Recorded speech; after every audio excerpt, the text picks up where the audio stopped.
সুপ্রিয় শিক্ষার্থীরা, খনিজ সম্পদ জীবাশ্ম লেকচার 12 সবাইকে স্বাগতম। আজকের লেকচারটা হতে যাচ্ছে একটা কনভার্সন মূলক একটা লেকচার। সেটা হচ্ছে মিথেন থেকে ইথেন কিভাবে পাবো, ইথেন থেকে বিউটেন, ইথেন থেকে প্রোপেন। সো দেখো, এই ধরনের রিয়াকশন আমরা সাধারণত তোমাদের বোর্ডে বেশিরভাগ ক্ষেত্রে আসে, বাট এসএসসি লেভেলে এটার বেসিক নেই। বেসিক না থাকলে তাহলে প্রশ্ন কেমনে আসবে, এটা একটা ঝামেলা আসলে।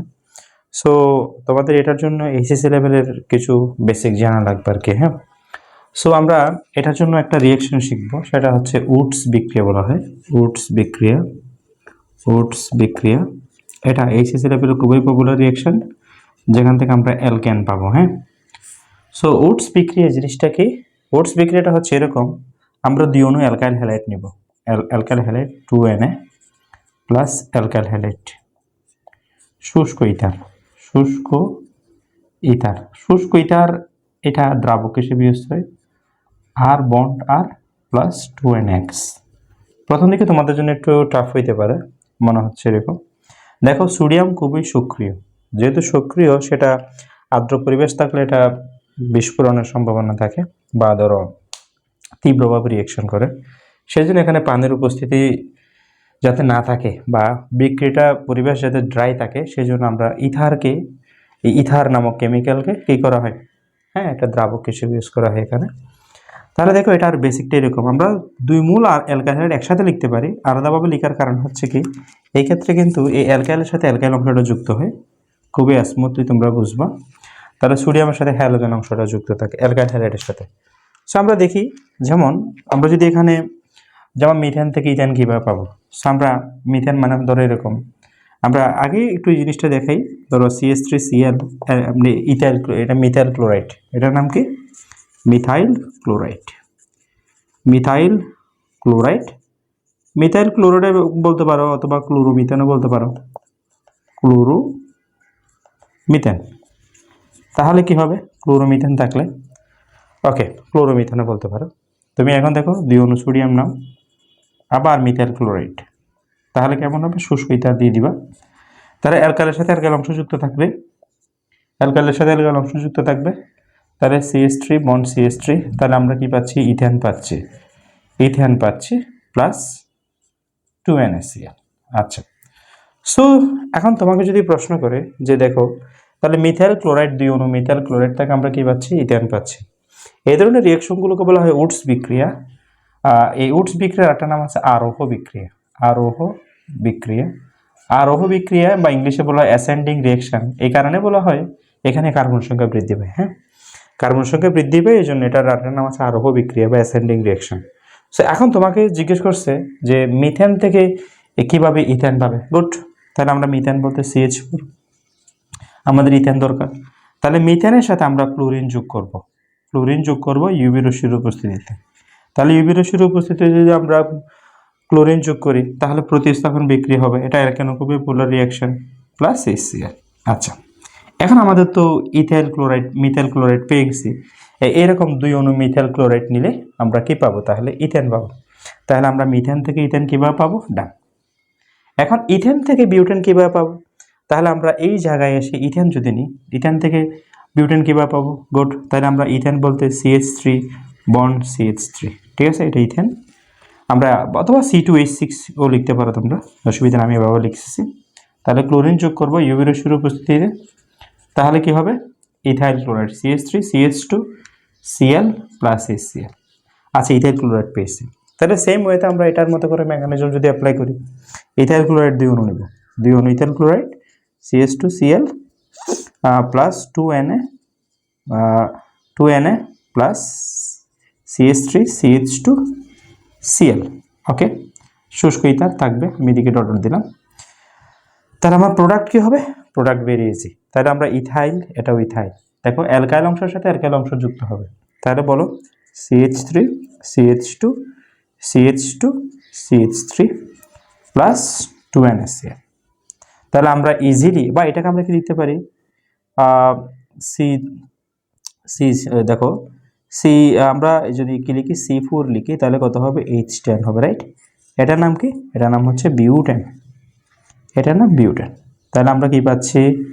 বিউটেন পাচ্ছি। কি পাচ্ছি? বিউটেন পাচ্ছি। তাহলে আমরা ইথেন থেকে কি পাচ্ছি? বিউটেন পাচ্ছি, সেম উডস বিক্রিয়ার মাধ্যমে পাচ্ছি। এখন তোমাকে যদি জিজ্ঞেস করা হয় যে ইথেন থেকে প্রোপেন পাওয়া সম্ভব কিনা, সো এই বেসিকটা অ্যাকচুয়ালি আমাদের আরও একটু ডিপলি যদি জানতে চাই, বিষয়টা এরকমই আসে। সেটা হচ্ছে এরকম, আমরা যে অ্যালকাইল হ্যালাইড নিলাম, সেই অ্যালকাইল হ্যালাইডের একটা সিস্টেম আছে। সেই সিস্টেমটা হলো যে দেখো, দুই অণু সেম হতে হবে এমন কোনো কথা নেই। আমি যদি ইথেন থেকে প্রোপেন পেতে চাই, ইথেন থেকে প্রোপেন পেতে চাইলে আমরা একটা কাজ করি, সেটা হচ্ছে কি, যেমন ইথেন থেকে ইথাইল ক্লোরাইড, এটা আমরা আলাদা করব। এই ইথাইল ক্লোরাইডের সাথে আমরা এখন কি করব একটু দেখো, মিক্সড অ্যালকাইল হ্যালাইড যদি নিই, এখন দুই অণু সেম হবে এমন কোনো কথা নেই। চাইলে এটা আর প্রাইম হইতে পারে। যেমন আমি এভাবে লিখলাম CH3CH2Cl, এটা আমরা ইথেন থেকে ইথাইল ক্লোরাইডে নিয়ে গেছি, ঠিক আছে, প্লাস 2Na। এদিকে দেখো, আমি আরেকটা মিথাইল ক্লোরাইড নিলাম, তখন কি হবে? শুষ্ক ইথার থাকবে, আমি এদিকে ডট ডট লিখছি, আবার লিখছি না। তখন এই ক্ষেত্রে কি হবে? এই ক্ষেত্রে তখন কিন্তু এরকম হবে যে তখন মিক্সড হওয়ার সুযোগ আছে। এই দুইটা অ্যালকাইল হলে দেখো, এই অ্যালকাইল অংশ এই অ্যালকাইল অংশ কিন্তু এক না। তখন কি হবে? এই ধরনের বেশিকের ক্ষেত্রে আমাদের যেটা দরকার সেটা হচ্ছে, মনে করো আমি এটাকে এ লিখলাম, এটাকে বি লিখলাম, এটাকে এ লিখলাম, এটাকে মনে করে এক ক্লোরাইড প্লাস 2Na প্লাস মনে করে এটা মনে করে বি ক্লোরাইড। তাহলে এখানে তো কেমিক্যাল রিঅ্যাকশন অসংখ্য এ অসংখ্য বি আছে। তাহলে এখানে এ বি বি এ, ঠিক আছে। দেন আমরা এখানে সোডিয়াম আছে, ক্লোরিন আছে, সোডিয়াম আছে, ক্লোরিন আছে, রাইট, অসংখ্য এরকম অসংখ্য আছে। তো আমাদের বন্ধনটা কীভাবে পসিবল? এর সাথে এ হইতে পারে, এর সাথে বি হইতে পারে, বির সাথে বি হইতে পারে, তাই না? সোডিয়ামের সাথে ক্লোরিন, ওকে। তাহলে আমাদের কি সম্ভব? খেয়াল করো, আমাদের যদি ইথাইলের সাথে ইথাইল হয়, তাহলে কিন্তু আসলে বিউটেন হবে, CH3CH2CH2CH3 বিউটেন হবে। তখন যদি তোমার কি হয়, এটা যদি এক হয়, এর সাথে এ যদি হয়, তাহলে কি হবে? বিউটেন হবে। আচ্ছা, যদি এর সাথে বি হয়, এর সাথে এ হলে তখন বিউটেন হবে। আর এর সাথে এ হলে, অর্থাৎ মিথাইলের সাথে ইথাইল হলে, তখন কিন্তু বিউটেন হবে, CH3CH2CH3, তখন প্রপেন উৎপন্ন হবে, প্রপেন। আর তুমি যদি বলো মিথাইলের সাথে মিথাইল, মিথাইলের সাথে মিথাইল, তাহলে কিন্তু ইথেন হবে, CH3CH3 ইথেন হবে, প্লাস 2NaCl। একবার ইজি বিষয়। অর্থাৎ তুমি আমাদের সাধারণত কিন্তু উডস বিক্রিয়ার ক্ষেত্রে ডাবল অ্যালকেন উৎপন্ন হবে, মানে মিথেন থেকে ইথেন, ইথেন থেকে বিউটেন, ইথেন থেকে প্রোপেন, সাধারণত আমরা এটা খেয়াল করি না। বাট তুমি যদি এই দুইটা যদি কি হয়, এই দুইটা গ্রুপ যদি কি হয়, ভিন্ন হয়, তখন কিন্তু মিক্সড অ্যালকেন উৎপন্ন হবে। তখন মিক্সড অ্যালকেন উৎপন্ন হবে, তখন আমরা সেটাকে এভাবে করে হ্যান্ডেল করতে হবে, ঠিক আছে। সো তাহলে আমরা ইথেন থেকে ইজিলি আমরা কি পাবো? তাহলে আমরা ইথেনকে কি করবো? ইথাইল ক্লোরাইডে নিয়ে যাব। তারপর ইথাইল ক্লোরাইডের সাথে আমরা মিথাইল ক্লোরাইড অ্যাড করবো সোডিয়ামের উপস্থিতিতে। 2 অণু সোডিয়াম নিব, আর হচ্ছে কি শুষ্ক ইথার, ঠিক আছে। তখন আমরা 3 ধরনের প্রোডাক্ট পাবো, ঠিক আছে। তাহলে আমরা পেয়ে গেছি। সো এভাবে করে আমাদের যে জিনিসটা দরকার, সেটা একটু আমি তোমাদেরকে যদি আবার বিস্তারিতভাবে বলি, সেটা হবে এইরকম। উডস বিক্রিয়া শুধু আমরা এমন না যে একই রকম হবে। যেমন আমরা সোডিয়াম ক্লোরাইড, ধরো ethyl chloride 2Na bright, methyl chloride দিলাম, ঠিক আছে, শুষ্ক ইথার। তখন কিন্তু দেখো, আমরা প্রথমে যেটাতে গেছি মিথেনের সাথে মিথেন, তাই না? তখন কি হবে? ইথেন হবে, প্লাস 2NaCl। তো তুমি যদি এখানে ইথাইল ক্লোরাইড দাও, CH3CH2, এটা ক্লোরিন দিতে হবে এমন কোনো কথা না, ব্রোমিন দিতে পারো, ইথাইল ব্রোমাইড দিতে পারো, কোনো অসুবিধা নেই। CH3CH, আচ্ছা, CH3CH2 CH2 তাও অসুবিধা নেই, ক্লোরিন দিতে পারো, ব্রোমিন দিতে পারো, এটা কোনো ম্যাটার করে না আসলে। তখন দুইটা একই রকম হলে কিন্তু আসলে জোর সংখ্যক হবে। মিথাইল, যেমন এখন আমার প্রশ্ন তো মিথেন থেকে ইথেন, অসুবিধা নেই, তুমি মিথেনকে কি করো? মিথেনকে ক্লোরিনের সাথে রিয়েকশন করাবে, তাই ইউভি রশ্মির উপস্থিতিতে, তখন আমরা মিথাইল ক্লোরাইড পাবো, রাইট। তো 2 অণু মিথাইল ক্লোরাইড নিলে আমরা কি পাচ্ছি? ইথেন পাচ্ছি।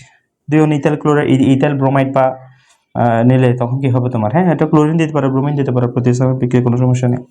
তাহলে তখন কি হবে? আমাদের বিউটেন হবে, রাইট, CH3CH2CH2CH3, ঠিক আছে। তো যদি মিক্সড হয়, তখন আমাদের কি হয়? প্রবণ হওয়ার সম্ভাবনা আছে, প্রবণ উৎপন্ন হবে, ঠিক আছে। সো আবার আরও ভেরিয়েশন আছে আসলে এই উডস বিক্রিয়ার ক্ষেত্রে। যেমন এটা ক্লোরিন, এটা যদি ব্রোমিন দিই কথার কথা, তখন সোডিয়ামের সাথে একবার ক্লোরিন যুক্ত হবে, একবার সোডিয়ামের সাথে কি হবে? ব্রোমিন যুক্ত হবে। সো আমি এগুলো দেখাচ্ছি না। সো মনে রাখবা, উডস বিক্রিয়ার মাধ্যমে আমরা সহজেই কি করতে পারবো? হ্যাঁ, ডাবল বা বিজোড় সংখ্যক অ্যালকেন চাইলে কি করতে পারবো, তৈরি করতে পারবো। ঠিক আছে, এই বেসিকটা খুবই ইম্পর্টেন্ট, তোমাদের পরীক্ষায় প্রায় সময় আসছে। এবং সত্যিকার কথা হচ্ছে কি, এই বেসিকটা তোমাদের বর্তমান সিলেবাস অনুসারে নাই, কিন্তু আগে ছিল। এবং তোমাদের যেহেতু বোর্ডে আসে অলমোস্ট ক্ষেত্রে, এই জন্য আমরা এই বেসিকটা একটু তোমাদেরকে কভার করে দিলাম। ঠিক আছে, আশা করি পারবে। ওকে, ধন্যবাদ সবাইকে।